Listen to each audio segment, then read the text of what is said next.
Mumbai studios of Republic TV, it's time for Arnab Goswami on the debate.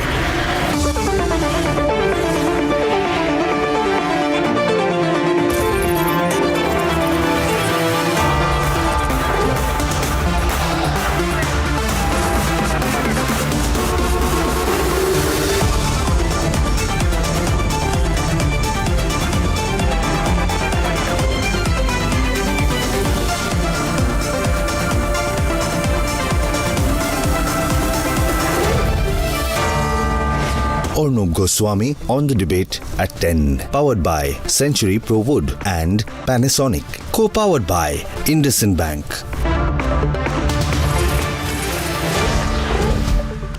Ladies and gentlemen, welcome back, and now it's time for the nation's sharpest opinion.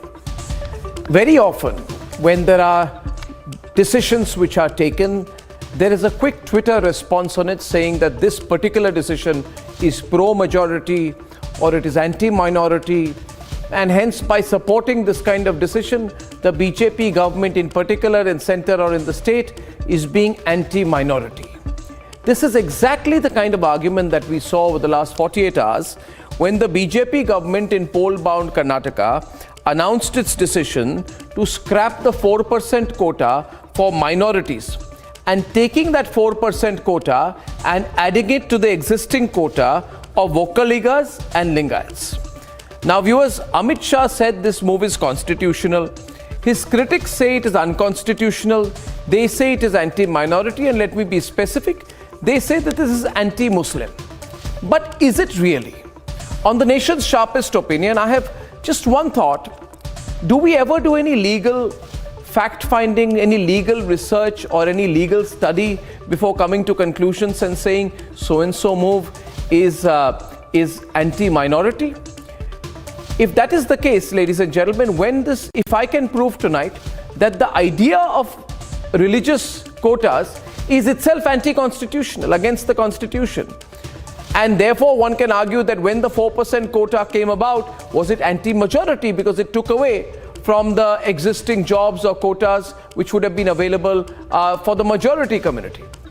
Let me point one thing out, viewers. During the Constituent Assembly debates, I have 3 points tonight on the nation's sharpest opinion. And this is in the context of the decision that has been taken to do away, that is, scrap the 4% quota for minorities in Karnataka. Point number 1. During the Constituent Assembly debates, is it true or not that on the issue of granting religious reservation, that is, reservation to specific religions, Sardar Patel vehemently opposed it, and he said, and I quote, "Those who want that kind of thing have a place in Pakistan, not here." Ladies and gentlemen, do we respect the views of Sardar Patel or not? Second question, is it true or not that despite considering religious minorities under backward classes, the Mandal Commission did not make any specific recommendations to include religion as a parameter for reservations along with OBCs? So why are we bringing in the religious angle at all? The state should not discriminate on the basis of religion. The third point, is it true or not, ladies and gentlemen, that the validity of religious reservation is still being considered in an ongoing case, State of Andhra Pradesh versus B. Archana Reddy, for which the Supreme Court had constituted a constitutional bench and therefore has no established constitutional basis? These are matters which are still being discussed.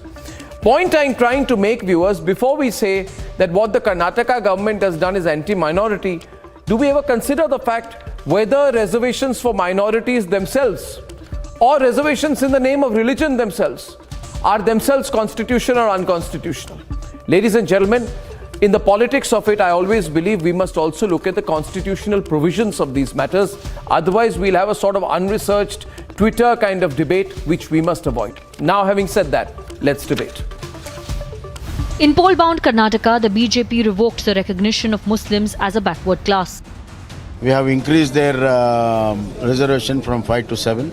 Today is Panchimshali, Veerashaiva Lingayats and others. There also we increased from 5 to 7.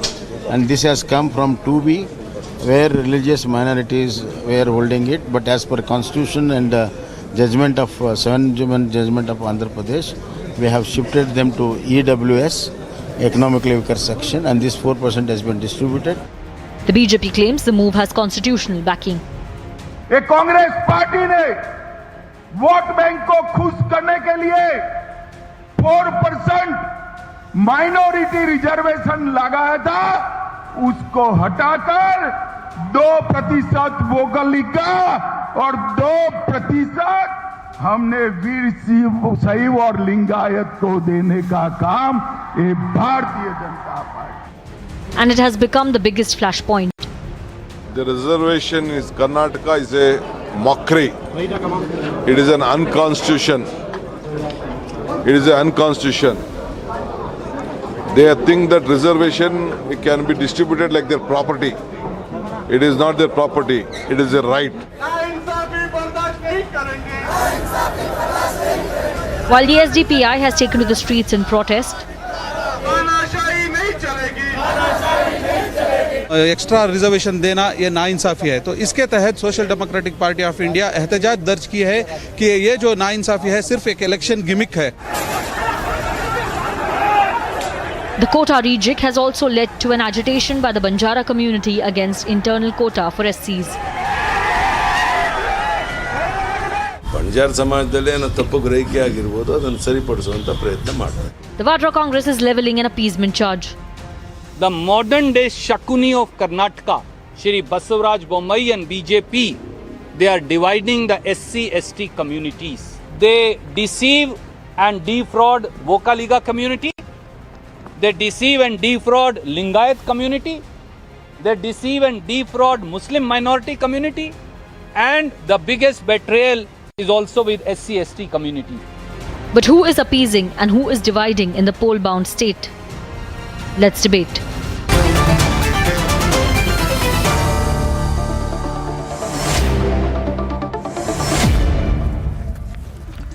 So I don't know where is the anti-Muslim angle in this. Nasir Hussain Ustad, I don't think you've studied the law on the matter. And you can tell me I have not studied the law, then I can tell you the law. You will concede that to say that this is anti-Muslim is very wrong. I am welcoming to the debate Ratan Shada, Vivek Reddy and Sanju Verma on one side, along with Nasir Sanket Yanagi, who's an advocate, and Syed Asad Abbas on the other. So, Mr. Yanagi, the government is reallocating the old 4% Muslim quota to Veera Shaivas and Lingayats, while placing the Muslim quota under the 10% economically weaker section quota. So, Muslims who are economically weak will get the reservations. Do you want rich Muslims to get the reservation? Firstly, let me point out two important aspects here. There is a difference and distinction between religion and caste-based reservation and social status or economic status of an individual and reservation pertaining thereto.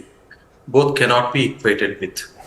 And insofar as economic weaker section, that falls under the second category which I pointed, and that cannot fall under the category of a reservation based on the caste or the religion. And the one which is specified for the socially economic backward community or the backward reservation, that is called EWS, cannot use for accommodating something based on the caste-based reservation. No, but you are saying, one minute. You are saying that I don't understand. You are talking about Muslim quota, you are talking about religious reservation. You are not talking about caste-based.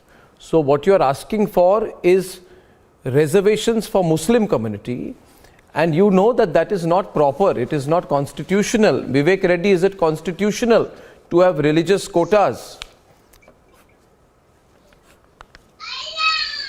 No. Mr. Reddy, can't hear you. Can you unmute yourself, Mr. Reddy?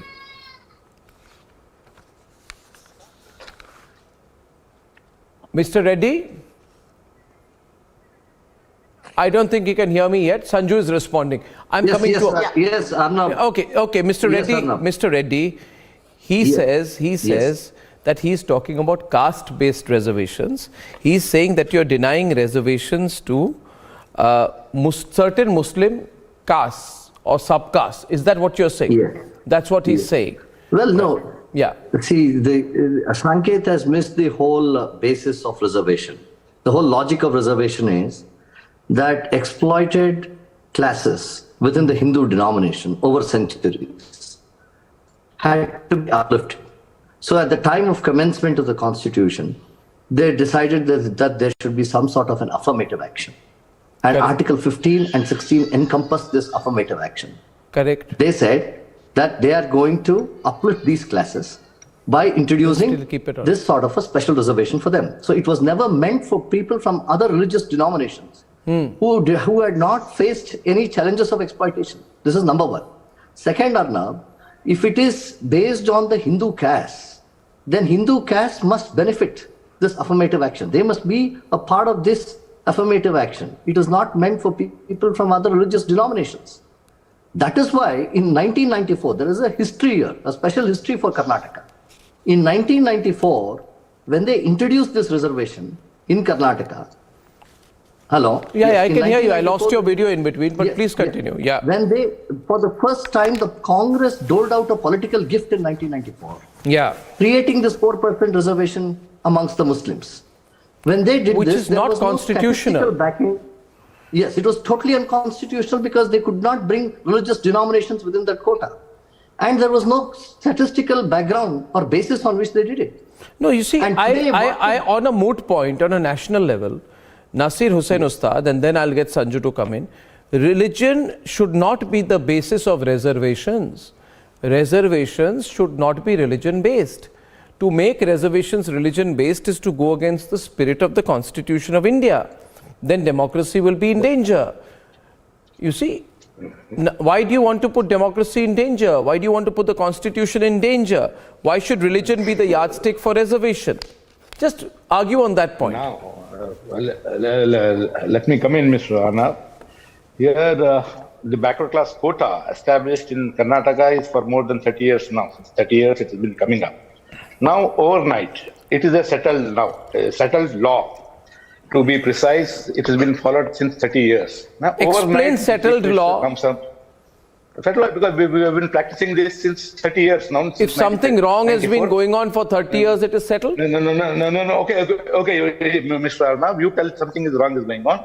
I am asking as a citizen of the country and of the Karnataka, what was the study conducted by the Backward Class Commission? Was there any report pertaining to the status of the minority? Was there any recommendations done by the Backward Class Commission? Let him complete. Don't interrupt. No recommendation. Nothing was done.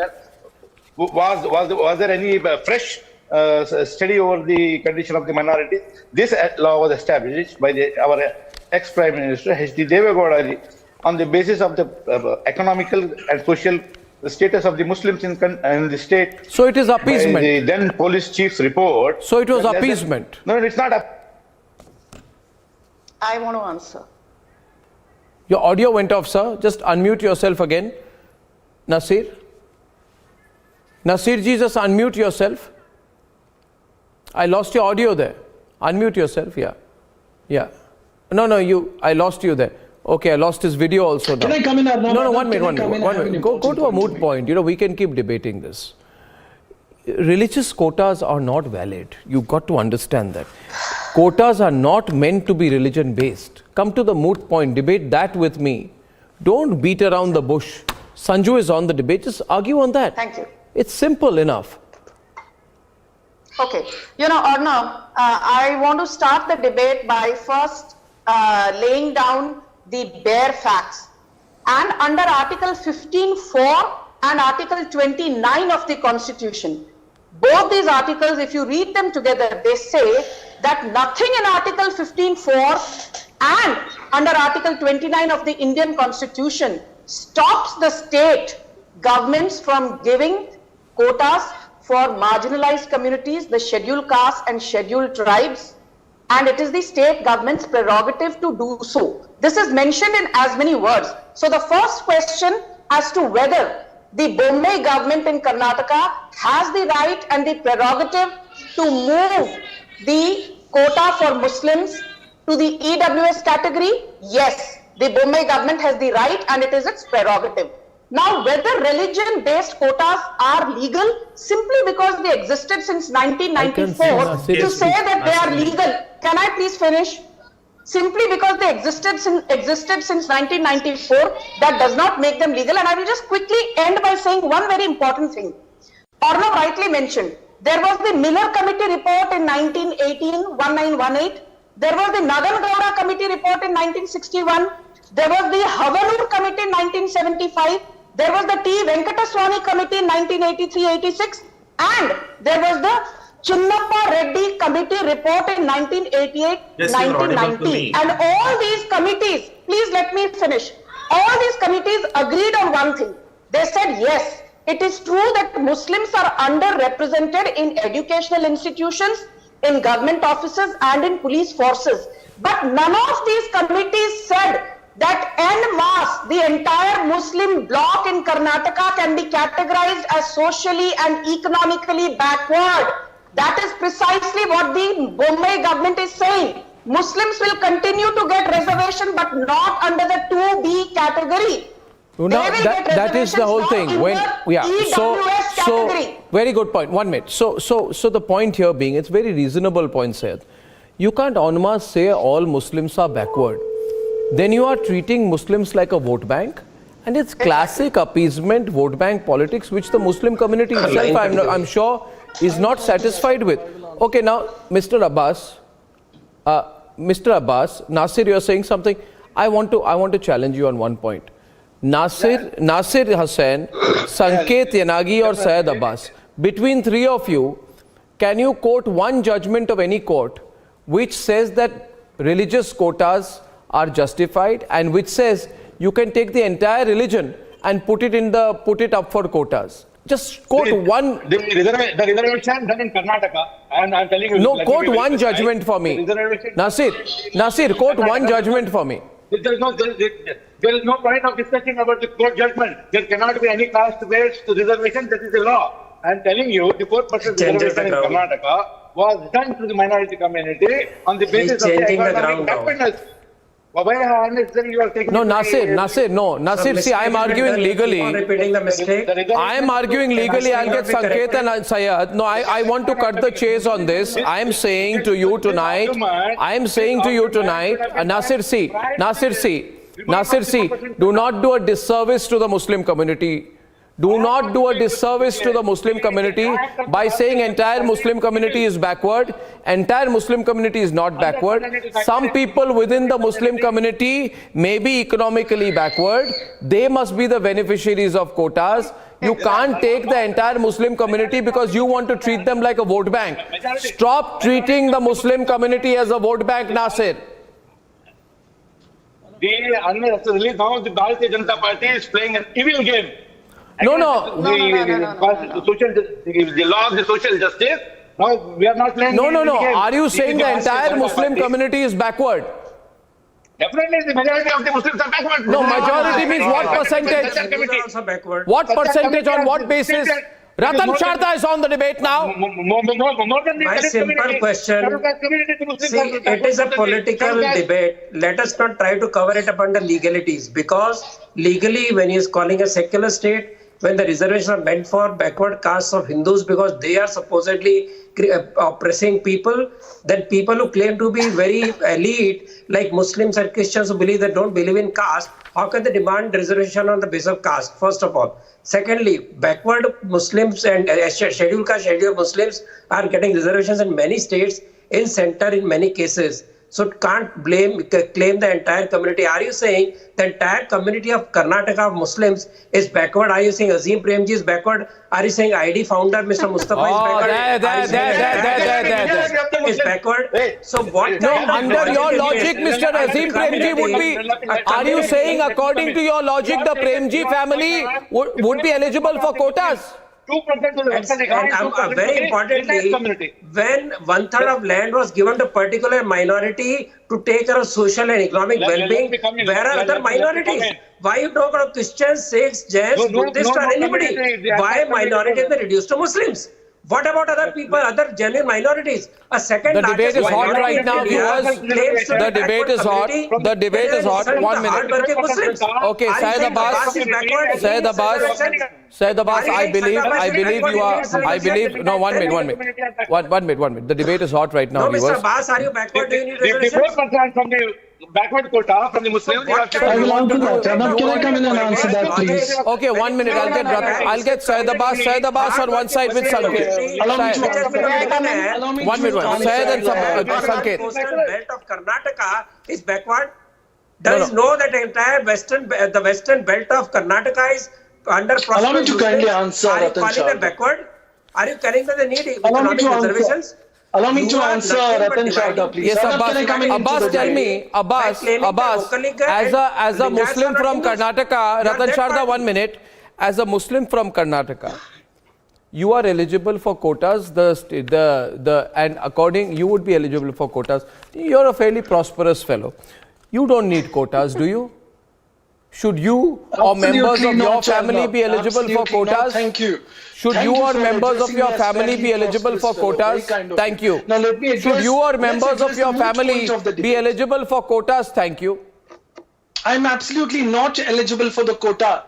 Now allow me to come But Sanket wants you to be. Thank you very much. But Sanket Yanagi wants you to be eligible for quotas. He says you are backward.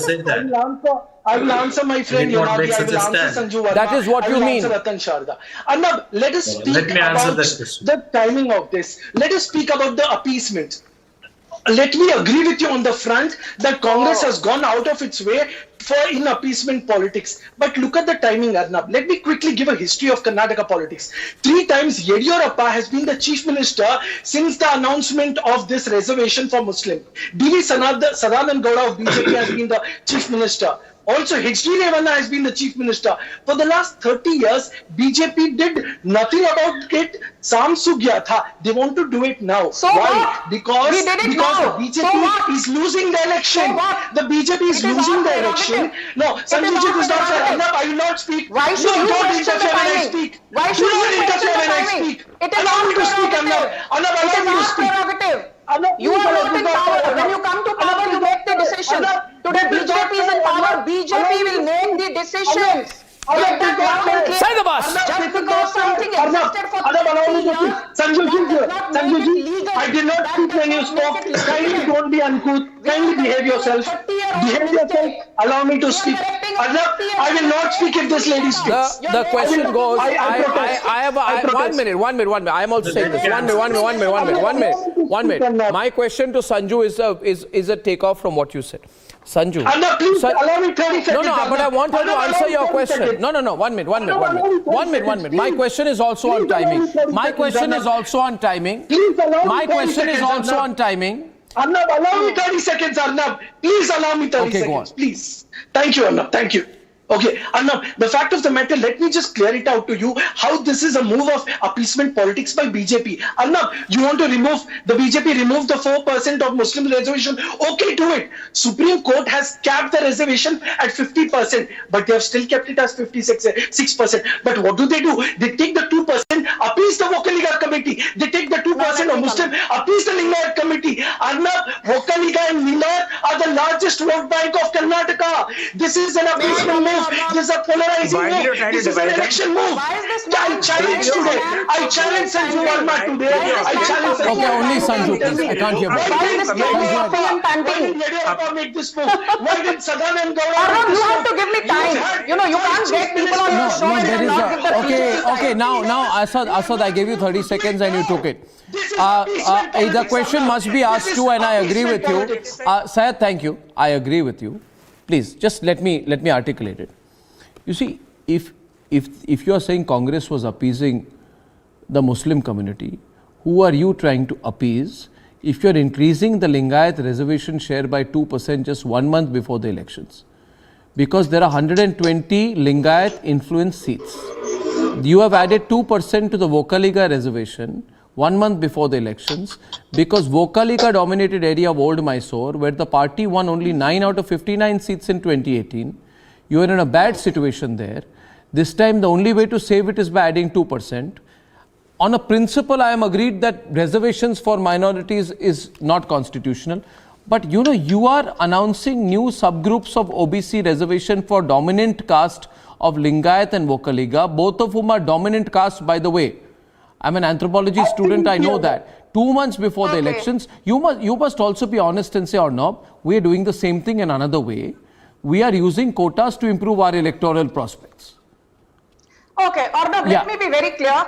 And you know, now I hope Abbas will not heckle me. Now he's made some important points. Let me respond. First and foremost, as I said, under Article 15(4) and Article 29 of the Indian Constitution. Where are these articles when? Let her reply now. I refuse to debate with this clown. Let her reply now. Don't waste time. Article 15. Why is he shouting? You did not allow me to heckle him. Okay, now Syed Abbas, don't. Syed Abbas, don't. You shouted when I spoke. No, so don't return the favor. Be quiet. You are a non-entity. Shut up. You are a non-entity. Chup ho jao. Sit down. When you had five BJP chiefs. Syed Abbas, please, you made your point. Now you can cool it. I told you once, twice. Okay, I will have Sanket on the right, and you continue, please. Yeah, we are hearing all sides. Just don't get over each other. Yeah. So now let me come to the moot point. I will say this. You can accuse me of being brazen, but the prerogative of announcing a shift from the 4% 2B category to the 10% EWS category for Muslims by way of reservations is the sole prerogative of the ruling dispensation in Karnataka, in this case the Bommai government, and that power is derived from Article 15(4) and Article 29 of the Constitution. So while you might say that, Sanju, the BJP is engaging in vote bank politics because this has happened really 4 to 6 weeks prior to elections, I will say that for those who are today accusing the BJP, when the Congress announced that it will go back to the old pension system and remove the new pension system in Himachal Pradesh, most of the panelists sitting on this debate today who are anti-BJP had started clapping and applauding, saying, "Wah wah, kitni achhi electoral move hai." So when the Congress does it in Himachal Pradesh, it's a brilliant electoral move. When the BJP does something without it being a freebie, it is merely shifting the Muslims from 2B to the EWS general category, people start getting rattled. No, so your answer simply. No, let me finish. No. I'm coming in now because I'm going to get a response to that. What you're basically telling me, Sanju, in simple ways is by quoting the right of the executive as you see it, you're basically saying, Sanket, she's saying, we are in power, we can do what the hell we want. We don't need to explain to anyone. We will do what is constitutionally rights. Right. Yeah. Whatever you feel is constitutionally valid. Let me respond. What we are doing is constitutionally valid. Sanket. There is absolutely no quarrel. 1 minute, Sanju, please. There is absolutely no quarrel or dispute regarding competence. No. Please allow me to say. There is absolutely no quarrel or dispute regarding the state government's power or competence to do or undo, to substitute or to modify or delete any reservation or remove any reservation to any of the castes. There is absolutely power. But the question is, there is a procedure contemplated. Whether that procedure has been followed or not is again the question which is to be mooted here. And there are certain guidelines of the Supreme Court, like Indra Sawhney case. It prescribes certain conditions, pre-required conditions to be fulfilled with. It also refers to certain data, certain surveys, empirical data, so on and so forth. Whether these have been conducted or not is the question. And there is absolutely no dispute that the state government having power on this. But having the power, whether that power has been exercised by the government in accordance with the constitutional principles and the law laid down by the Supreme Court. If it is not done, it may not be said to be right. That is number one. And even if there is a reservation, it will not sustain, it will not reach the one who is said to be the beneficiary. Then the purpose of the reservation, which has been now guaranteed under the electoral battle, it will not be given in fact to the person at the end of the election or after the matter reaches the court. So if at all the genuine intention of any party is to see that the reservation should reach the beneficiary. But can you quote one law? You're a lawyer. Why don't you take up a challenge? It's all very well, Sanket. I just want to check how strong you are legally on this subject. Give me one judgment, one observation from 1947 to now, where the court has said that the basis of reservations can be that of religion. Just one simple thing. Mr. Reddy, it's not a complicated question. For all of you are experts in the law, you are the advocate, not me. Apparently. You tell me one judgment, one case, one observation, Supreme Court, High Court, where it has been said that the basis of religion can be the basis of a reservation. It is to myself or to Mr. Reddy? Pardon me, Mr. Sanket? It is to myself or to Mr. Reddy? It is to you. It is my question to you. Okay. Firstly, there might not be any reference to the caste-based reservation in the judgment of the Supreme Court. 75 years, not one reference in the court saying that religion can be a Let basis. me come back to that point. There may not be any reference directly or indirectly to that aspect of the matter. No, there but is. But in Somashekaran case, there is implied implications of which lead to such reservations which have been not disputed by any of the governments, successive governments, whether it is BJP or the Congress or any other party across the country. But the question now is... No. I am sorry, sir. One minute. You are quoting what? Indira Sani case? Indira Sani case. Okay, Indira Sani case, 1992 case, you are quoting? Yes, okay. It refers to certain conditions. Yeah, it referred to socio-economic survey. No. It said no. Indira Sani case, I remember it very carefully, said that there are classes of people relegated to social, economic, education, political powerlessness. This was the phrase used in Indira Sani versus Union of India 1992. Particularly qualified to demand the extraordinary and special protection of reservation. So, it was need specific, it was not religious specific. Indira Sani case said the need, basis should be need, not religion, not Hindu-Muslim, not Muslim. Yes. So, am I right or wrong, sir? I agree to that aspect. Then sir, it was your... So let me answer your point. Yeah. Firstly, what the Supreme Court says in Indira Sani case... Yeah, what does the Supreme Court say in Indira Sani, sir? In Indira Sani case, about certain surveys to be conducted. And it is one thing to say for the BJP or any of the government to say that reservation to Muslim is caste-based and it is not permissible. No, sir, please quote Indira Sani, sir. No, one by one I will come to that. No, you are on it, sir, and I am on it also. I have this bad habit when somebody gets on a case, I get onto it. I always wanted to be a lawyer. My life's biggest failure has been my inability to complete a law degree. No, I have to argue with you, sir. My point is, Indira Sani case said, and Sanju will remember this, it said over-inclusiveness in such measures, exact quote, 2 verses 2, by unduly widening the net of reservation to unjustifiably protect the ill-deserved at the expense of the others will result in invidious discrimination offending the constitutional objective. Yes, Mr. Yanagi? Yes. Mr. Yanagi? Number one, Indira Sani case is of the year 1992, which was reiterated, and the principles have been reiterated in 2006 in the case of Atyant Pichara Varga Chhatra Singh versus the state of Jharkhand. It's of the year 2006. But the point there which was made by the Supreme Court is that all this comes under clause 15, Article 15, clause 1. Article 15, clause 1 cannot be walked over. Article 15, clause 1 says state will not discriminate on the grounds of religion, race, caste, sex, place of birth, or any of them. So why should religion be considered a ground for reservation? May I come in for 30 seconds, please? So if that is the case, if it is to say that the minority reservation is not constitutionally based or wrong, equally the reservation which is also now based on the religion or the caste system on the Lingayats and Vakkaligas also finds on the same footing. No, sir.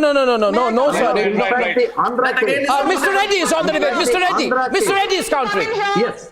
Yes. In fact, in the Andhra 1 minute, Sanju, after Mr. Reddy.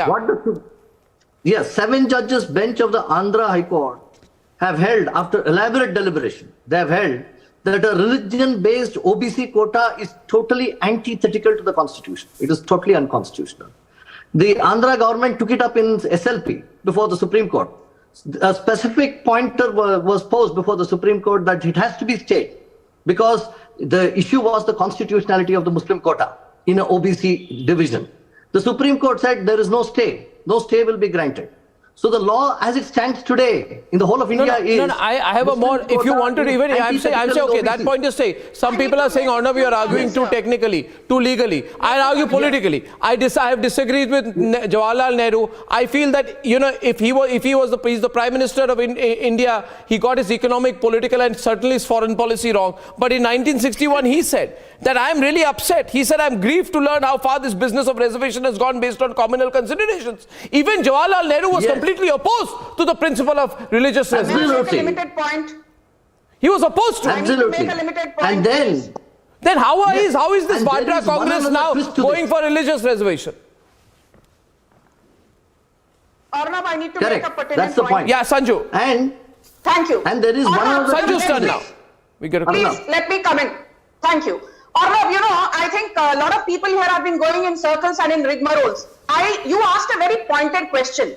Not only the Indira Sawhney versus Union of India judgment of 1993, but I will quote a few other judgments where the Supreme Court clearly referred to the 103rd Amendment done in 2019. Remember, as per the 103rd Amendment, the Supreme Court had amended Article 15 and Article 16 of the Constitution, saying that reservations can be given in matters of education and employment, but to bracket an entire community as a homogeneous block and give reservations on the basis of religion is not acceptable. Indira Sawhney versus Union of India 1993, P. Inamdar versus State of Maharashtra 1993, Ashok Thakur versus Union of India 1995, Janhit Abhiyan versus Union of India 2007, M. Nagaraj versus Union of India 2007. These are some of the most important landmark cases where religion as a reservation was denied by the Supreme Court. Now let me tell you, so Sanju Arnab, the fact of the matter, you quote at Article 15 of the Constitution, ma'am. You've had 5 BJP chief ministers over the last 30 years. Only now you remember the Article 15 of the Constitution. Respecting ma'am, the people of Karnataka, the people of Karnataka are aware. Yes, that this is nothing but appeasement. Okay, and ladies and gentlemen, okay, I'll close this one. Have a good last debate. Ladies and gentlemen, with false bravado, Rahul Gandhi declared, my name is not Savarkar, my name is Gandhi. I am a Gandhi and Gandhis don't apologize to anyone. This repeated insult to Veer Savarkar and an inflated sense of self and dynasty has backfired for Rahul Gandhi. He is losing allies and